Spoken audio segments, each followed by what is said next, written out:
Hi friends, இனிமேல் பலாப்பழம் சாப்பிட்டு பலாக்கொட்டையை தூக்கி போடாதீங்க. இந்த மாதிரி ஒரு கிரேவி செஞ்சு பாருங்கள், நல்லா டேஸ்ட்டியாக இருக்கும். ஃபஸ்ட்டு இதுக்கு ஒரு தேங்காய் மசாலா அரைச்சிக்கலாம்.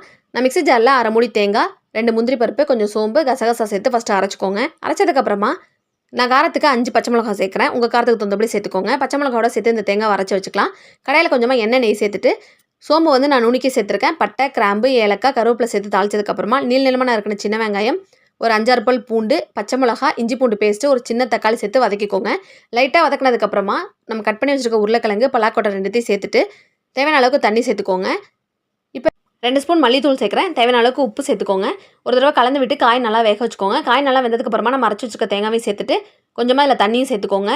குழம்பு எந்த திக்னஸ் வேணுமோ அந்தளவுக்கு தண்ணி சேர்த்துக்கோங்க. ஒரு தடவை மிக்ஸ் பண்ணி விட்டு ஒரு கொதி நல்லா வரட்டும். கொதி நல்லா வந்ததுக்கப்புறமா கொத்தமல்லி போட்டு ஆஃப் பண்ணிவிடுங்க. குழம்பு நல்லா ஆறுனதுக்கப்புறமா உங்கள் புளிப்புக்கு தகுந்தபடி எலுமிச்சம்பழ சாறு சேர்த்துக்கோங்க. எலுமிச்சம்பழ சாறு சேர்த்துட்டு ஒரு தடவை மிக்ஸ் பண்ணி விட்டிங்கன்னா சூப்பரான கிரேவி ரெடி. இது சப்பாத்திக்கெலாம் சூப்பராக இருக்கும். கண்டிப்பாக ட்ரை பண்ணி பாருங்கள். பாய்.